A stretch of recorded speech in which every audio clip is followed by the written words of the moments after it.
আত্মা দুই, একটি মন, চঞ্চল, শ্রবণতা, নীরবতা, সুপ্ততা,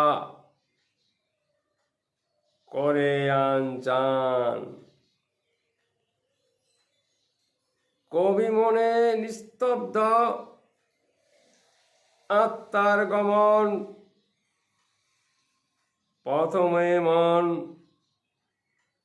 ইন্দ্রিয় শ্রবণ, গোচরে দৃষ্টি, সন্তুষ্টি অসন্তুষ্টি, মন একটি, আত্মা দুইটি, হৃদয় দিয়ে অনুভূতি, সন্তুষ্টি অসন্তুষ্টি ক্রিয়ারূপে দেহে বিদ্যমান।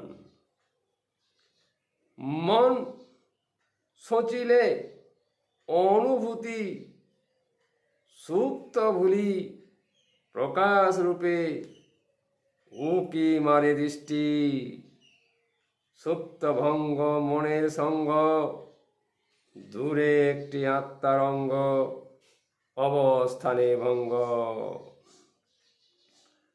আত্মা দুটি প্রমাণিত, মনের বিভাজন, শ্রবণকালে সুপ্ত হারায় ব্রহ্ম মিলন দশা, আত্মার আশাটুকু হয় নিরাশা।